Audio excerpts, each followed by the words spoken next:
বন্ধুরা, এই গাড়িটা ইঞ্জিন অয়েল শর্টেজ হচ্ছে, কিন্তু কোনো রকম স্মোক দেখা দিচ্ছে না।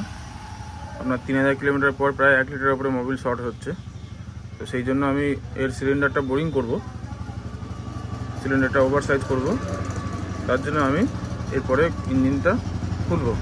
তো আপনাদের দেখাই যে ইঞ্জিনটা ধোঁয়া মারছে না, কিন্তু ইঞ্জিন অয়েল শর্টেজ হচ্ছে।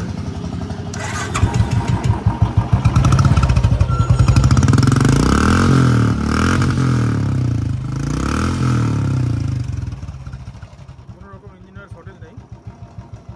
তো এখন আমি সিলিন্ডারটা খুলব, আপনাদের পুরো প্রসেসটা দেখাবো এই ভিডিওর মাধ্যমে। দেখতে থাকুন।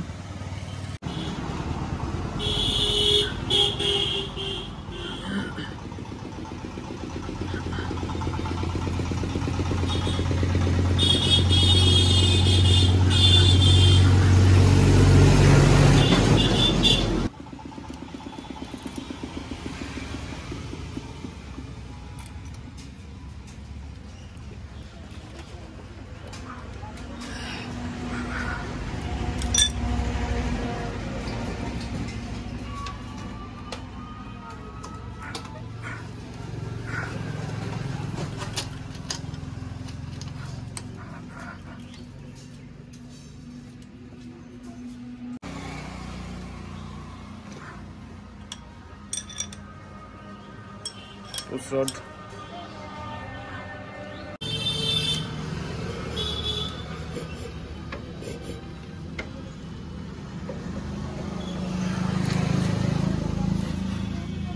এই যে কার্বনটা জমে আছে, এটা পুরোটাই মোবিল পোড়া। এটা মোবিলের কার্বন। এটা যদি মোবিল না পড়তো তাহলে এই এত কার্বন মাথার উপরে থাকতো না।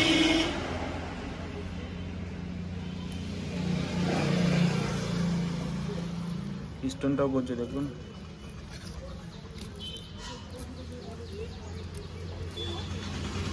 সিলিন্ডারটা খুলে নিয়েছি, এবার এটা লেদে নিয়ে যাবো বোরিং করার জন্য। এই দেখুন পিস্টনটার কি অবস্থা, দেখুন পিস্টনটা পুড়ে গেছে একদম।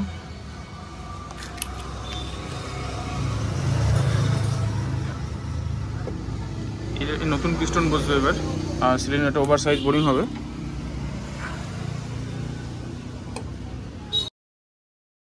সিলিন্ডারটা নিয়ে এসেছি লেদে বোর করার জন্য, এখন নতুন বোরিং করব এখানে। বন্ধুরা, এটা রিবোর করে নিয়ে এসেছি, এই দেখতে পাচ্ছেন নতুন করে বোর করে নিয়েছি 0.50-তে। আগে এই পিস্টনটা ছিল আগে, এখন এই যে নতুন পিস্টন এসছে, যখন উপরে লেখা আছে 0.50। এটা নতুন ফিটিং হবে, ম্যাহেল কোম্পানি পিস্টন। এই দেখুন ভেতরে পিস্টন রিংটা ভরা আছে, গজন পিন ভরা আছে। এটা পুরনো পিস্টনটা, এবার এটা ফিটিং করব। সিলিন্ডার ফিটিং হয়ে গেছে, হেডটা ফিটিং হয়ে গেছে। এবার আমি স্টার্ট করব ইঞ্জিনটা। ইঞ্জিন অয়েল ভরে দিয়েছি, তো দেখা যাক ইঞ্জিনটা স্টার্ট করব।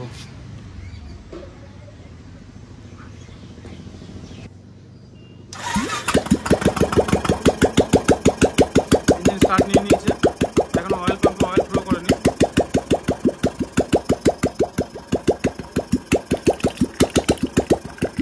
ইঞ্জিন অয়েল ফ্লো শুরু হয়ে গেছে।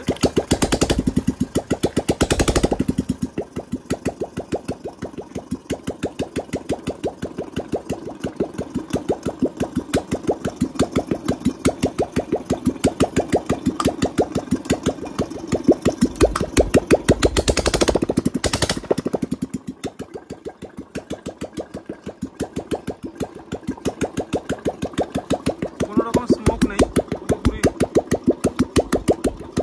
ক্লিয়ার।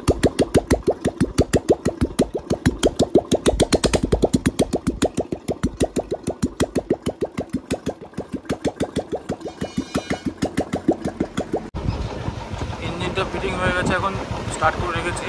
এরকমভাবে আধ ঘন্টা, প্রায় 1 ঘন্টার মতন চালিয়ে রাখবো। তার জন্য আমি ফ্যানটা চালিয়ে রেখেছি এখানে, ঠান্ডা করার জন্য ইঞ্জিনটা, যাতে ইঞ্জিনটা ওভারহিট না হয়, সেই জন্য ফ্যানটা চালিয়ে রেখেছি। যেহেতু নতুন পিস্টন আছে, নতুন বোরিং করেছি ওভার সাইজ, সেহেতু কিন্তু এটা করতে হচ্ছে। তা নাহলে কিন্তু এতটা বেশি চালিয়ে রাখতে হয় না, যদি নতুন সিলিন্ডার পিস্টন লাগানো হয়।